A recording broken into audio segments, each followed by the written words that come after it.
evacuation levels to start with, they remain the same for the last several days. We're in talks with the incident command from both Beachy Creek and the Lions Head Fire to talk about changing those evacuation levels and lowering some. That information will come out on our website and through our public information folks as well. Beyond that, the only other thing I was going to mention, we continue to have patrols up in the area, just keeping an eye on what's going on up there. And then we've gotten some reports of some possible dumping, some illegal dumping, and there are several criminal statutes related to that, so we want to be careful, and we'll be looking into those types of things. There's going to be a lot of information from the commissioners about how to take care of some of the cleanup, but just want to pass that on as well.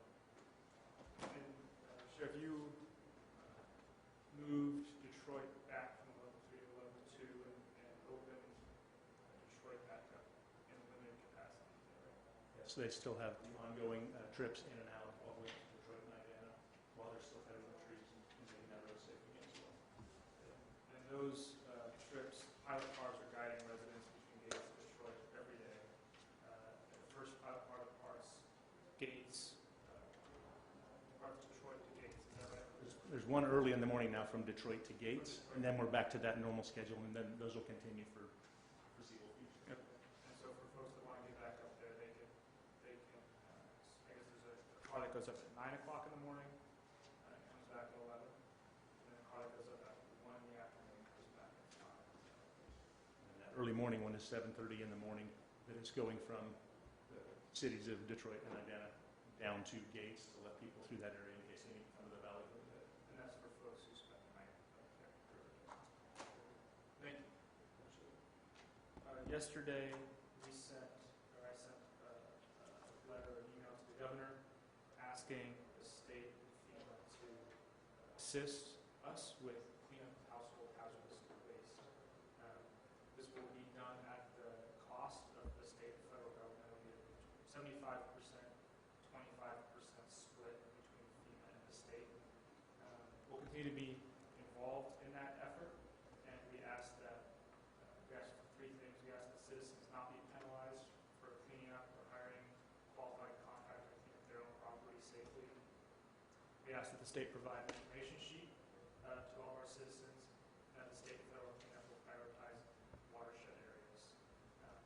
The other thing I wanted to mention is that we still are asking people who've been affected by this wildfire to sign up for FEMA disaster relief at disasterassistance.gov.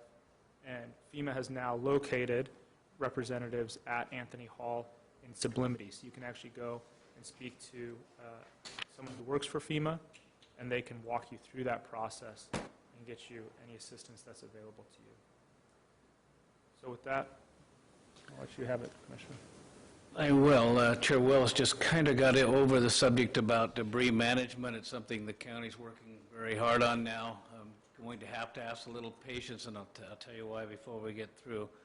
This 2-part program the Commissioner was talking about, one has, and I mentioned last week too, has FEMA coming through and taking care of household hazardous waste, and then Corps of Engineers coming doing the final real ash and foundation and cleanup of the lots. It's a program I'd like to see if we can pull the trigger on it and get agreement how to do it. It can be the quickest and the cleanest, and it's really important to me that the ash from the forest is one thing, but the ash from structures, homes, cars is quite another, and we want to get those off the watersheds. Otherwise they will be. To be scaring everybody, but I don't want them draining into the creeks and into Detroit and wherever else it goes. It's really important that we can remove all that. The other thing, if we can get this done, it's the quickest. It could be all cleaned up in, well, we've had a story of just a couple months after they start. I don't know if that's reasonable. Just yesterday, we had a presentation from the city administrator from Malibu, California. They'd had a similar fire, much smaller, but she talked about this program working out just as advertised, and we've got to give it a chance. Otherwise, it's going to be helter-skelter. We won't be sure we get it all cleaned up. And I think this is a much better way. The sheriff talked about some illegal dumping. I just don't think we can tolerate that. We want to get these things cleaned up, but it isn't like the stories I'm hearing, this is anecdotal, but pickups going full into the woods and coming back empty. I just can't tolerate it. That leaves those pollutants there for somebody else to deal with, get into the streams we're talking about, and I'm just going to ask if we find any of that going on that is truly be cited, both as county ordinance, DEQ, and probably some federal regulation on Forest Service. So we're just not going to tolerate it.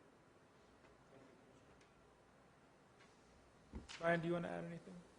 Yeah, I do have some additional details on the cleanup program that Commissioner Brentano was just talking about. At Public Works, I know in a lot of different departments, we're getting questions from folks that are frustrated, wanting to know details.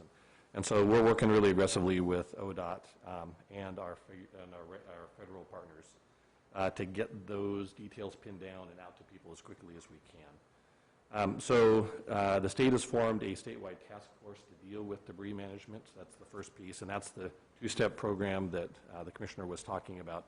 This is the same kind of program that other states have done. The two-step process, take care of the household hazardous waste first, get that dealt with, and then look at the larger cleanup effort and pull together a coordinated effort on that as well. So two-step process, like we talked about. The household hazardous waste cleanup, that really just focuses on things like batteries, fuels, chemicals that are there and typically present in every home, regardless of what, when the home was built.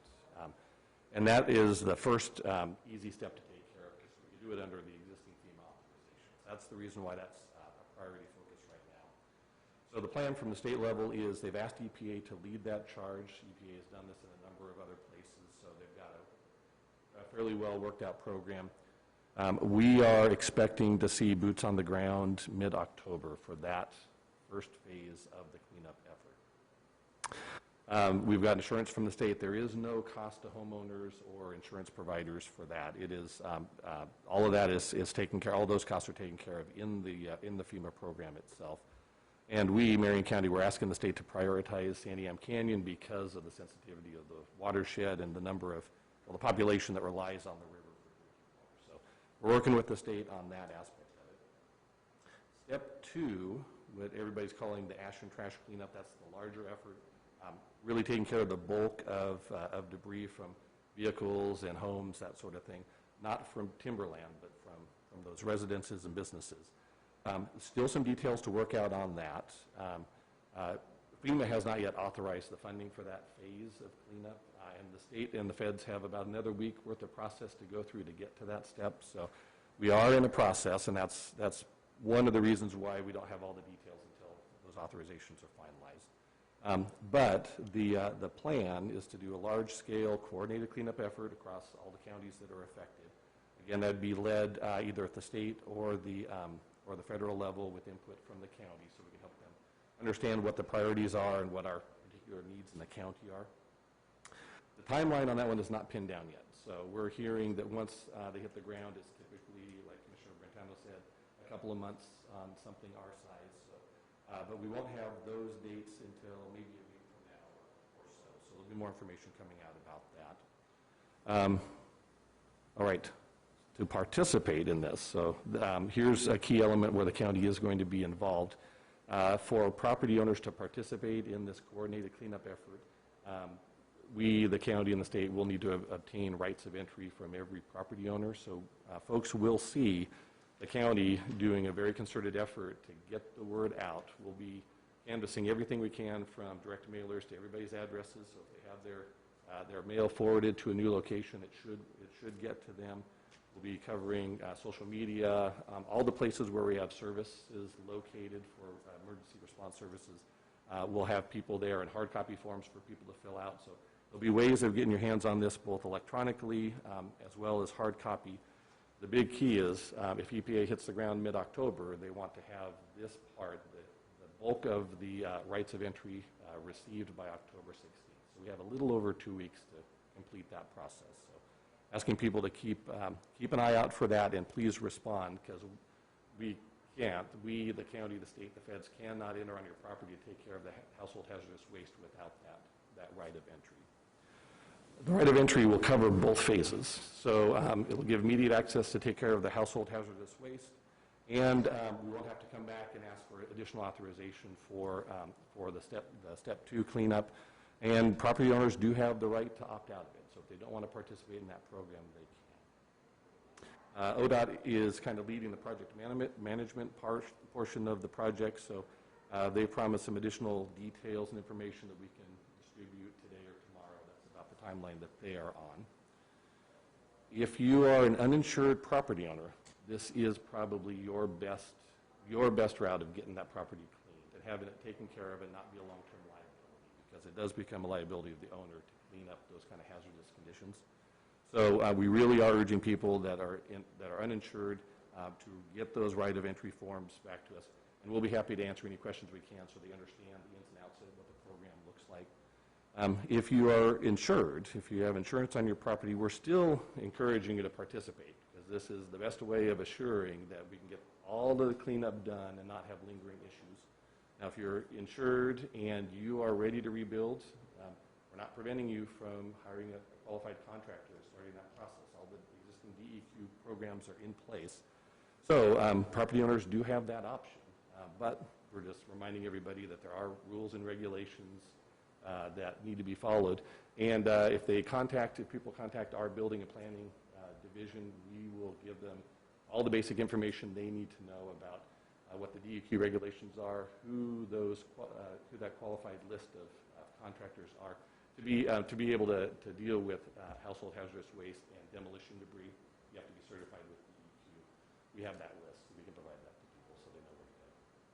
I'm going to interrupt here because you just bring up a point that there's a whole bunch of scams, things happen in all these situations. That certified list is important, but even on that list, there's only a couple places they'll be able to take the ash, and you want to make sure that whatever agreement you have with this contractor is the whole program. You don't want to get left finding you have to clean something else up or have a liability down the road. But it has to be a certified contractor, and you want the complete project outlined and including where the disposal will be and how it's approved.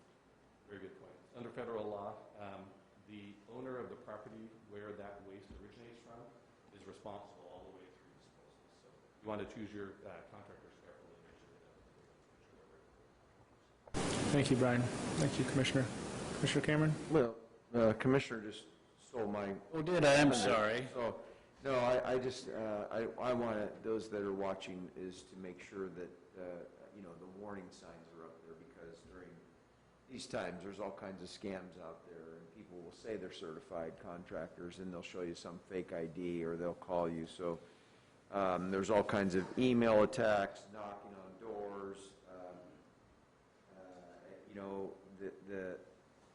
I want to really stress that if you go through our planning department, they have a list of certified contractors. If you're doing this on your own, and Sam, you already talked about, you can't take it out and just dump it in a hole someplace, and you're going to get in trouble if you get caught doing that. And It's not right to begin with. Right. It's dangerous. Right, it's very dangerous to our watershed and to the environment. So just want to stress that if you want to move forward, make sure you get the right help and you get the certified contractors to do that. The other thing on the warning is that FEMA's out there, and you're going to get calls from people saying they're from FEMA, and they're going to ask for personal information. Don't do it. You know, they may ask for your last four, your social, but they're not going to ask you for Social Security information and driver's license numbers and all that personal information. So the other thing I want to stress, and Brian's talked about this, is this right of entry form that we have. An example of it here that should be out by tomorrow on our website. If you have not signed up for any of our newsletters in Marion County, there's a newsletter that's specific to the Little North Fork and the Canyon area. You can go into our website and you can put your email on that. And Jolene talked about this morning that they will be using our .gov delivery system. It'll be on Facebook. It'll be next door through the sheriff's office. There'll be all kinds of information on where to go get these right of entry forms. And I believe the faster we can get those returned in the watershed area, because when DEQ comes in to clean up, the efficiency of having, you know, a whole block or a whole city with these right of entry forms already filled out and complete. DEQ can just move right down the road and get that hazardous waste out. So I want to encourage people in Marion County that have been impacted by these fires to fill those out. Even if your house wasn't destroyed, you had some building go down or whatever, fill that out and get it back in. And just a little update. Since last Wednesday, we were, with the sheriff's people and ODOT, we were allowed back into Detroit. The first time was last Friday. I was able to go into Detroit with my fellow citizens. I'm a full-time resident up there. Spent the whole day, pretty emotional day. 2 o'clock we had a time of community discussion and prayer at the church that's burnt down, but the sign's still there. It was a pretty emotional day for many people.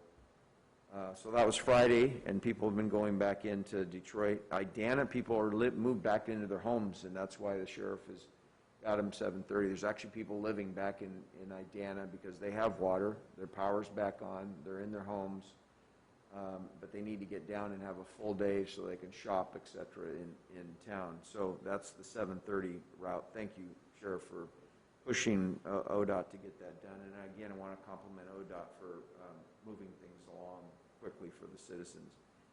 On Saturday, I was able to visit Gates and Mill City with both their mayors. Friday was Mayor Trett in Detroit. Saturday was both their mayors in Gates and Mill City and some of their citizens. And we had Senators Merkley and Wyden there and FEMA there, so they were answering some questions and getting much more questions than we probably had answers to. And so we're continuing to move down that path and getting the answers to those people. I just, right now, stress, get the right of entry forms in, so EPA can come in and do that cleanup. And then, obviously, step 2 will be the, as we call it, the ash and trash. So then people will be able to start to really look at rebuilding. So that's what I've got. Thank you.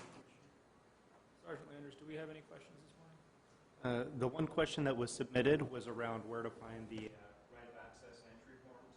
I appreciate Commissioner Cameron to make sure that was out there, included. But just to reiterate, it's going to be available on the Marion County website, as well as they'll be mailed out to available folks here within the next few days. So. Very good. Okay. Thank you. Well, if there's no other questions, then we'll conclude. Thank you. Don't you wish I'd read ahead and see what you had, Kevin? No big deal. I